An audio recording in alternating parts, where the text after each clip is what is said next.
మన చేతులు మన జీవితం గురించి చాలా సూచనలు ఇస్తాయి. చేతబడిని అర్థం చేసుకోవడం ద్వారా మన భవిష్యత్తు, మన స్వభావం మరియు మన జీవిత యాత్రను గురించి తెలుసుకోవచ్చు. ఈరోజు చేతబడిని ఎలా తెలుసుకోవచ్చో తెలుసుకుందాం. చేతబడిని అర్థం చేసుకోవడానికి మొదటిగా మన చేతిలో ప్రధాన రేఖల్ని గుర్తించాలి. అవి జీవనరేఖ, మనసు రేఖ, భాగ్యరేఖ మరియు హృదయరేఖ. ఈ రేఖలు మన జీవితంలో వివిధ ఆశలను సూచిస్తాయి.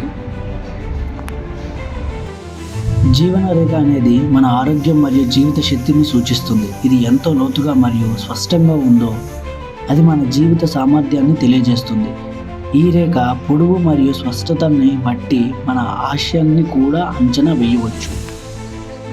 హృదయరేఖ అనేది మన భావోద్వేగాలను, ప్రేమ జీవితాన్ని మరియు సందర్భాలను సూచిస్తుంది. ఈ రేఖ ఎలా ఉన్నదో అన్న దాన్ని బట్టి మన స్వభావం మరియు ఇతరులతో మన కనెక్షన్ గురించి తెలుసుకోవచ్చు. భాగ్యరేఖ అనేది మన జీవితంలో సంపల్యతను మరియు భాగ్యాన్ని సూచిస్తుంది. ఈ రేఖ ఎలా ఉన్నది అన్న దాన్ని బట్టి మన కర్మ మరియు భవిష్యత్తు గురించి అంచనా వేయవచ్చు. కొంతమందికి ఈ రేఖ స్పష్టంగా ఉండకపోవచ్చు, కానీ ఇది మన జీవితంలో సంభవించే మార్పులను సూచిస్తుంది. చేతబడిని అర్థం చేసుకోవడం కేవలం రేఖలను చూసేది మాత్రమే కాదు, ఇది ఒక ఆధ్యాత్మిక ప్రక్రియ కూడా. మన మనస్సు శాంతంగా ఉంచుకోవడం ద్వారా మన చేతుల్లోని సూచనలు బాగా అర్థం చేసుకోవచ్చు. చేతబడిని అర్థం చేశాక